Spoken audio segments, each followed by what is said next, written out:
No vídeo de hoje eu vou falar sobre esse cara aqui chamado Bubsy, que zerou Dark Souls 1 vendado. Hoje o intuito não é falar sobre uma speedrun de fato, né, até porque a run que ele zerou vendado tem simplesmente 5 horas. Inclusive por conta disso eu só vou mostrar e explicar alguns pontos altos dentro do game, beleza? Como a saída do asilo até o boss inicial, a chegada na Smith Bonfire, como ele derrota Gargoyles, como ele passa da famosa Blight Town, como ele derrota Quelaag, como ele derrotou o Ornstein e o Smough, e por fim, o boss final, o Gwyn. O Bubsy, que é um jogador em questão, ele é famoso por fazer várias runs vendado, mas hoje o foco vai ser um Dark Souls 1 e eu vou mostrar alguns truques conforme for acontecendo no meio da run, que basicamente vão ser os meios que ele vai utilizar para se locomover, se localizar dentro da geografia do mapa e atacar até o fim da run, beleza? Vamos lá então. Antes de começar, ele vai querer começar com a Blackfire Bomb, que é exatamente para conseguir derrotar o primeiro boss com facilidade, né? Para quem não sabe, toda vez que você começa uma run, você pode escolher um presente, né? Um item presente ali, e você pode começar com ele para facilitar a tua caminhada.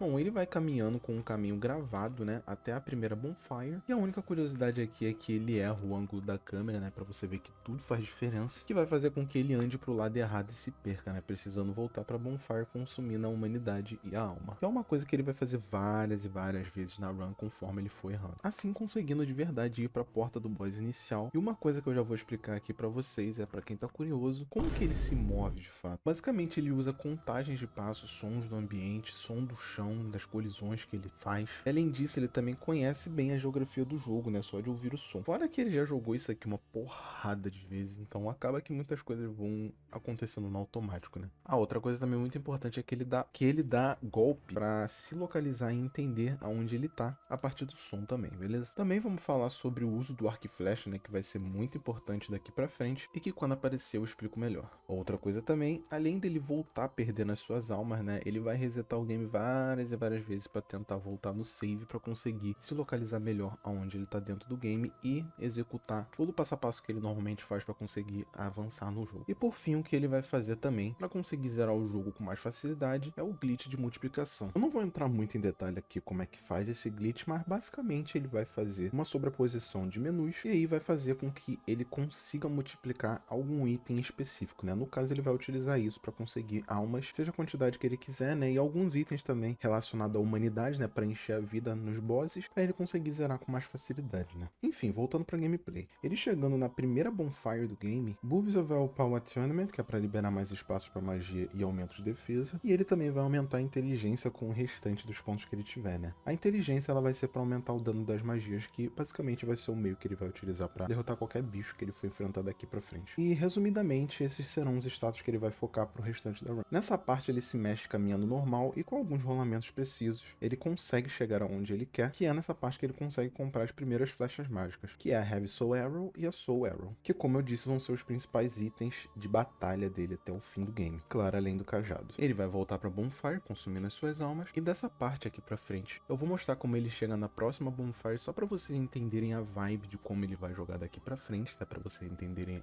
a mecânica e a movimentação dele, porque vai ser dessa forma que ele vai utilizar até o fim da gameplay para conseguir zerar. Bom, ele desce as escadas, ele dá um tapa no ar para entender onde ele tá, dá 3 rolamentos para chegar na borda e um ataque para cair, totalmente calculado. Com isso ele consegue ir reto pro elevador, onde ele vai chegar na parede e dar um tapa para ver se ele realmente tá onde ele quer, e aí ele vai dar umas recuadas e descer. No fim do elevador, ele vai de costas e desce indo até um corredor sem saída. Aqui vai parecer que ele trollou, né? Mas na verdade é tudo calculado. Ele faz mais alguns movimentos calculados e consegue chegar na escada da próxima porta e pega um item que tem no cantinho da parede. Recua de forma contada até a ponte de madeira e atravessa. Nessa parte aqui, ele já deixa aberto o menu de restart, né, pra ver se por acaso ele vai fazer alguma besteira, né, mas no caso ele não fez, então ele consegue passar de boa. E beirando a parede, ele continua indo e seguir através dos sons. Ele consegue pegar mais umas almas aqui do caminho, ele dá um restart para se reposicionar e vai até o primeiro monstro que ele vai enfrentar nessa run. Ele vai equipar o cajado e as flechas que eu mencionei, né, ele vai utilizar, que ele vai conseguir usar para derrotar com facilidade qualquer monstro que ele for enfrentar. Assim ele não tem que se dar nenhum trabalho de mirar, né, já que tem um targetzinho que vai fazer isso por ele. E aí um pouquinho pra frente, tem mais um desse mesmo bicho que ele derrotou anteriormente, mas aqui ele acaba morrendo, né, a primeira morte dele de fato na run, que aqui ele até comenta que nunca tinha morrido antes nessa parte, né, mas vida que segue. What? Okay, this guy has never hit me before. Chegando nessa parte aqui de novo, dessa vez ele consegue passar, ele sobe o elevador e finalmente chega na Smith Bonfire. Bom, já deu pra reparar que o negócio vai ser bem doido até o fim, né? Só pra andar e chegar nas coisas já é bem complicado e demora uma cota. Agora pensa num boss foda, né? Mas já já a gente vai chegar lá e na verdade você vai ver que parece que nos bosses são até mais fáceis do que passar dessas fases de fato. Gente, eu vou deixar uma observação importante aqui. Eu tô trazendo os principais detalhamentos de como ele zerou, mas eu não vou adentrar em algumas coisas como o armamento ou escolha de armamentos, porque eu acho que o mais interessante aqui é como ele tá zerando, né, e não o que ele tá usando, beleza? Bom, voltando, aqui nessa parte ele vai comprar muitas flechas porque, como eu tinha dito, elas vão ser essenciais tanto para ele utilizar na gameplay, né, para tentar derrotar alguns inimigos, mas também para se localizar no ambiente. Ah, mas como assim se localizar no ambiente? Bom, ele vai utilizar a partir dos sons, né, ele vai atirar as flechas e vai conseguir identificar aonde ele tá. Chegando próximo da Gárgoles, ele vai ter um desafio maior aqui porque, além de terem vários inimigos no caminho, que é um espaço pequeno, ele tem várias partes da parede também que o personagem pode agarrar e o que pode quebrar um pouquinho da lógica que ele está utilizando para se movimentar. Né? Mas chegando nessa parte dos inimigos, ele usa as flechas, né, que eu tinha comentado, só para não ter o risco de errar os ataques e conseguir finalizar os inimigos. Agora, só com as rolagens, ele utiliza o botão de mira da flecha, né, para centralizar o cursor, e ele consegue chegar na escada, reseta o game e sobe a escada. Aqui na primeira tentativa, a Gárgoles não dá mole para ele e ele acaba saindo da direção dela, tendo que resetar o game e tentar mais uma vez. A gente vê que ele tá com uma build muito tanque, né, assim ele consegue levar umas porradas e ficar suave usando a magia, que é o que mais importa. Já que naturalmente ele não vai conseguir desviar, né, estando vendado e não vendo o ataque da Gárgoles. Já na segunda tentativa, ele consegue dar 3 hits com a Heavy Soul Arrow e derrota com facilidade, para vocês verem como é que a magia é muito forte aqui dentro de Dark Souls. Clean, GG. Depois de derrotar, o Bubsel usa as flechas para se localizar, né? Ele até demora um pouquinho para chegar onde tem que chegar. E por mais que tenha aparecido aqui que ele tenha se perdido, mas na verdade ele tá ciente de onde ele tá, né? Que é mais bizarro. E ele consegue desgrudar a parede e passar dessa parte aqui e continuar o game. Com algumas dezenas de rolagem, ele consegue chegar no topo da torre e puxa a alavanca. Em seguida, ele volta para a última Bonfire, volta para a Bonfire lá do começo e finalmente chega em Blighttown. E a primeira coisa que ele vai fazer aqui é morrer de queda, né? Porque se enxergando já é complicado, imagina vendado, né? Ou seja, ele vai ter que fazer todo o ritual pra chegar lá de novo onde ele tava. E só nessa parte, cara, dá pra gente entender como que ele ficou tão craque a ponto de fazer isso vendado, né? O tanto de vezes que esse maluco deve ter repetido aqui não tá contado. Bom, na segunda tentativa ele acabou salvando o game em um lugar muito ruim, então ele teve que fazer tudo de novo. Na terceira tentativa ele morreu no meio do caminho, na quarta ele morreu pros inimigos e finalmente na quinta vez ele conseguiu um save dentro de Blighttown, mas acabou morrendo logo em seguida. E na sétima tentativa ele consegue o que queria. E o cara simplesmente esquipou tudo e foi reto pra Quelaag. Então aqui deu pra ver que a demora mesmo foi só pra ele se estabelecer lá dentro de Blighttown, né? Porque pra chegar no boss ele chegou muito rápido. Na Quelaag ele erra nas 3 primeiras tentativas porque tem um canto na arena que o boss fica bugado e não consegue atacar. E ele não consegue fazer com sucesso. Mas na quarta ele consegue e finaliza o boss sem problemas. Já aqui no Iron Golem, Pulpsa chega com itens melhores, né, em termos de dano, que ele comprou lá no Logan, que é a Soul Spear, a Great Heavy Soul Arrow e a Homing Soul Mass. Dessa forma ele derrota muito mais rápido e, como ele tá com uma build forte de defesa, ele pode simplesmente só usar as magias com tranquilidade, sem se preocupar com o dano que ele vai levar. Olha, o cara é tão bravo, mano, que inclusive ele até esquiva de um ataque do Golem.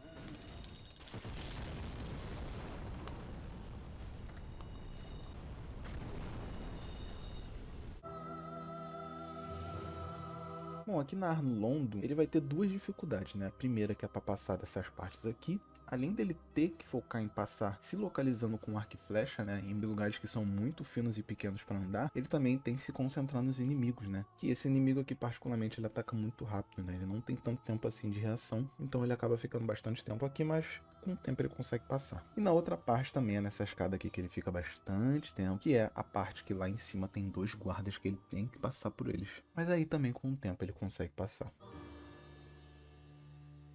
Agora chegando na parte aonde eu acho que todo mundo está muito curioso, que é no Ornstein e no Smough. Já chegando aqui na porta para enfrentar os bosses, o Bulbs equipa todo o set de Havel para ficar bem toncudão. Faz o glitch, né, que eu tinha comentado lá atrás, que é para multiplicar a humanidade, né, para ele conseguir usar dentro da batalha. Vai ativar os espinhos do set e parte para a batalha. A gente vê o quão roubado é esse set quando o cara faz absolutamente nada, só ataca e mata um dos bosses e simplesmente perde só 1/3 da vida.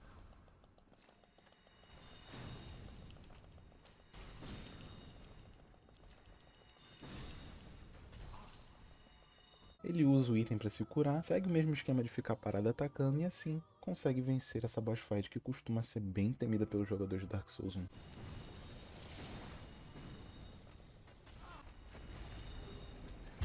Yes! Porém, é interessante observar aqui que ele fica grudado no boss a todo instante. Assim ele consegue desviar de alguns ataques pelo simples fato de não ter espaço para o ataque do boss ser executado na hitbox do personagem dele. Ou seja, tudo que ele faz aqui é praticamente calculado, né? Você vê que ele vai caminhando pra frente exatamente pra isso acontecer. Bom, com essa boss fight finalizada, a única coisa que falta é o Gwyn. Pra sair dessa área do boss, ele usa o arco e flecha pra ir se posicionando e movimentando até a saída, que pode parecer bobeira, mas só nessa brincadeira aqui, ele gastou 5 minutos pra conseguir sair dessa área.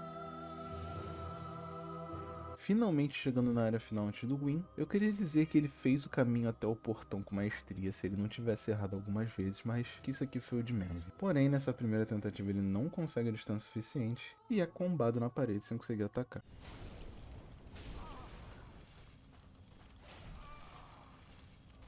No! What the fuck? Já na segunda tentativa, entrando no boss, a gente vê o quão brabo o cara é, que mesmo vendado ele consegue defender o primeiro ataque do boss. Ele tava indo muito bem, até que ele deu uma trollada, apertou para usar o item de voltar pra Bonfire sem querer e ficou meio sem saber o que fazer ali na hora. Mas ele conseguiu consertar a cagada e finalmente, depois de quase 5 horas de gameplay, Bubsy consegue zerar Dark Souls 1 vendado 100%. I forgot to put humanity.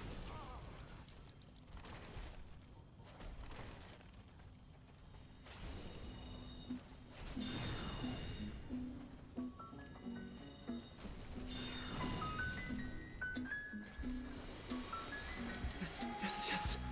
I forgot to put humanity, dude. Oh my god. Eu não trouxe pra vocês aqui detalhadamente cada passo que ele fez em todo momento que ele ia fazer alguma coisa dentro do jogo, porque muitas das vezes ele morria, tinha que ficar muito tempo fazendo alguma coisa para ele conseguir avançar na área onde ele tá, e eu imagino que ficaria muito maçante tanto de explicar quanto de assistir aqui, né? Então essas partes eu pulei e foquei só nas principais partes e também nos bosses, né? Bom, como eu tinha dito, ele faz run vendado de vários outros jogos, né? O principal que ele tá fazendo agora é o do Mario 64. Eu não sei exatamente quantas vezes esse cara joga isso, né, pra conseguir fazer isso, mas eu imagino que deva ter sido mais de 100 vezes ele deve ter zerado Dark Souls, por exemplo, porque só pra fazer uma speedrun normal, né, vendo, você tem que ter toda essa maestria, né, todo esse preparo, esse treinamento, imagina vendado, né, cara. Claro que vendado não tem aquela pressão de terminar o game rápido, né, mas mesmo assim o jogo é extremamente difícil pra jogar dessa forma. Eu imagino que qualquer jogo vendado deve ser muito difícil, os Dark Souls especialmente, mas é isso, gente.